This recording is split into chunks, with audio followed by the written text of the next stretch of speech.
Hey, everybody. Seth Green here from MarketDominationLLC.com. And we are here today to talk about fixing your marketing. This is our weekly office hours that we hold live. So, want to make sure that you know to tune in and talking about fixing your marketing. So, let's take a look first at some of the marketing campaigns that we get in the mailbox and see how we can make what's good about them or how we can make them better. So this is from Syracuse University, my alma mater, asking me for money. I am sure they used a free nonprofit postage indice. They used barcode. So again, it's kind of obvious what it's going to be. And inside, we've got a letter saying we want to raise $1.5 billion, billion with a B. We want to engage 125,000 new donors. It's got a form to say, here's how I'm giving money, and a little checkbox to say what I want to give this out to. In exchange for my money and a tax deduction, they have been closed. They have taken a page from other nonprofits and they have closed a sheet of mailing labels. Those are actually cool. I mean, they're Syracuse mailing labels. I will use them. But the interesting thing that they missed is in the letter, it makes no reference to the address labels. It doesn't say why that we sent you address labels. It doesn't say why they sent me address labels. There's no connection between the letter asking for money and their little gift.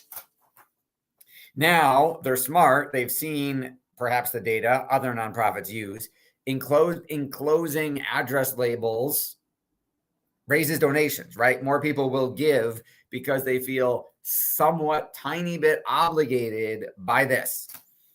Now, but they didn't mention it. They didn't tell me that they were enclosing address labels, and they didn't tell me why.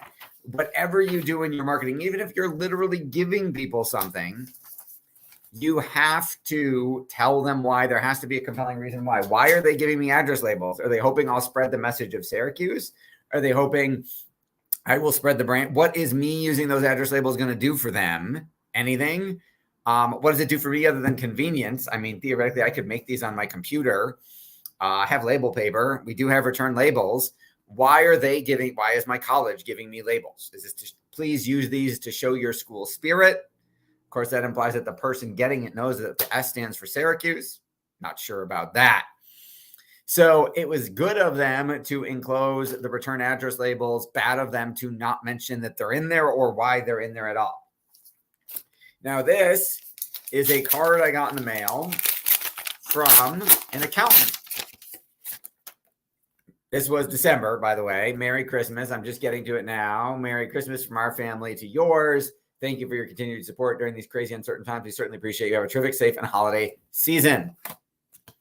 So it's a warm and fuzzy, right? They're dripping on me. They send me something every single month in order to stay in front of me and keep me thinking warm and fuzzy thoughts about them. This works. Believe it or not, even though it's all warm and fuzzy and it doesn't ask me for anything, it generates goodwill, it generates reciprocity, it generates referrals because it keeps me thinking about them so that when somebody mentions accounting, I will remember that that accountant just sent me that thing and the name will pop up. Because there have been times, for example, even in my financial services practice, there have been times when a client mentions in a meeting haphazardly, oh, Joe just retired or whatever from my company or my school or whatever it is or something. Or whatever it is that Joe's got a kid in college or a kid heading to college. And I'm like, well, did you mention us to them? Did you share? That's awesome. Can you connect us? Oh, I forgot. I forgot that you did that. I forgot that I'm supposed to be connecting you. I forgot all that stuff. Because it is not their job to remember us. It's a hard lesson to learn, but it's true. It's not their job to remember us. It's our job to make sure they can't possibly forget. and constant dripping, especially in direct mail, is a great way to do that. Email doesn't work as well because people don't see your email. Even if they got a 20%, 30% open rate, means 70% of your people didn't see it at all. It's too easy to land in the promotions tab on Gmail or the spam filters, and people get so many emails, they don't open them and read them all anyway. But they don't get so much. If you got 300 pieces of direct mail in your mailbox every day, you'd stop reading it, right? You just wholesale throw it out. Now, America still sorts its mail over a recycling bin or a waste basket. However, you have a better chance, most likely, at standing out via direct mail than you do on email, because there's things in direct mail you can do that you cannot do via email that would not be as effective. So, for example, I got this box in the mail from American Express. You can't send a box, a physical box, via email. Even the most beautifully designed graphic email in the world doesn't have the impact that something physical landing on your doorstep does. Now, this is the American Express folder I got. Very professionally produced, very nicely done. Do these things fold out? Oh, they do. What is that? So there's little involvement devices, right? You got to fold down to see what's behind the little door. If I flew, that'd be cool. And then they have lots of information. There's the action. They didn't personalize it. Just says dear business owner. There's the sales letter. There's the disclaimers and all the terms and conditions of the credit card offer. And then there's the new perks. Here's everything you get. I did not know that. I get $360 at Indeed, $400 at Dell, $150 at Adobe, $120 for wireless phone services. All the benefits, and they actually spell it out, and they did it in a very nice way. So that is what you call, I wouldn't say it's necessarily a shock and awe box, even though it is a little box. It's a mini shock and awe package.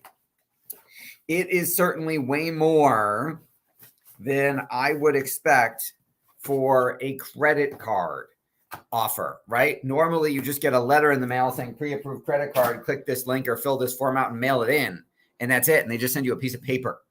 Amex you actually have to pay for it. It's like $600 a year, at least like the Platinum Business one. You actually have to pay for it so they can afford to spend more to acquire a customer and send packages like that, which makes them more profitable. So you don't want to be, all things being equal, you do not want to be the lowest cost provider of what it is that you do, right? You're not going to be Walmart, and you don't want to be Walmart, because look at who the customers are that Walmart attracts: people who care about price most of the time.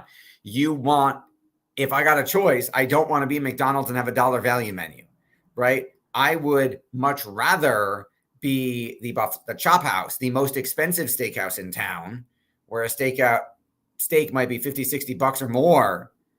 A hamburger might be $25. I don't ever think I'm going to go through the dollar drive-through at McDonald's and get a $25 hamburger. It's just not going to happen. And I don't expect when I go to a steakhouse and get a $25 hamburger that they're going to give me a $1 cheeseburger, right? They're very different experiences. Who's got better customers? Who's got more affluent customers? The steakhouse. Who can afford to spend more to acquire a customer? Well, if McDonald's is selling stuff at 99 cents and still trying to make money on $1, and the steakhouse is selling $25 hamburgers, the steak and $50 steaks, the steakhouse can spend a lot more to acquire a customer.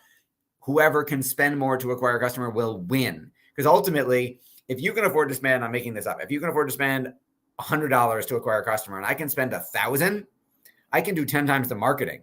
I can end up buying all of the traffic, all of the advertising. Heck, I could even buy your customers from you and buy your business, because I've engineered my business to be able to afford to pay more to acquire a customer.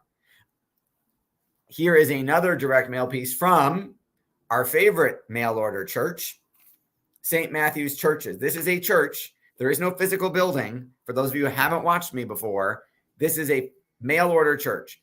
They send you direct mail and ask for money, pass the collection plate. You mail them money back, and somebody there prays for you. Brilliant freaking business model. So this is their one of their sales letters. I get one every couple of weeks. I bring you wonderful news. Now, are you ready for this? This is a church. It is full color, every single page, lots of pictures, lots of highlights, lots of copy cosmetics. This is 112 page sales letter asking you to send them money. And it works. They are literally printing money. Adam says, marketdominationllc.com. There's an error on loading the page. Yes, there's a data. We're having a database server error on our website right now. It'll be fixed like in the next 10, 20 minutes. Thank you, Adam, for pointing that out. By the way, happy belated birthday. I know I texted you, but happy birthday. Adam just had a birthday. If you need a celebrity magician, Adam is your guy. Or if you want to learn to think creatively, or if you want to learn some magic you won't find anywhere else, go find Adam Wilber. Thank you for joining us, Adam. So if they can send 111 page full color, it looks like it's literally like a little book as a sales letter to get you to donate money in exchange for nothing, right? They're not physically sending you anything. They're just somebody there is praying for you. It's an intangible. And there's no way to prove it's happening, right? You're not going to fly down to Oklahoma and go to the P.O. box and then follow them when they pick up their giant truckloads of checks and go, who's praying for me? I want to meet that priest right now. And where's my miracle? So if they can send this ain't cheap to print. Full color, 111 pages, full color, every page. But they're doing it because it works, because it's printing them money. So what can you do to be creative? Like Adam, what can you do to think outside the box or to create a box that you can use in your marketing? Wait 10, 15 minutes till our server error is over and go to marketdominationllc.com, or better yet, just comment on the video and we will be in touch to talk about how we can help you fix your marketing. Thank you very much, everybody, for joining us. We will see you next week.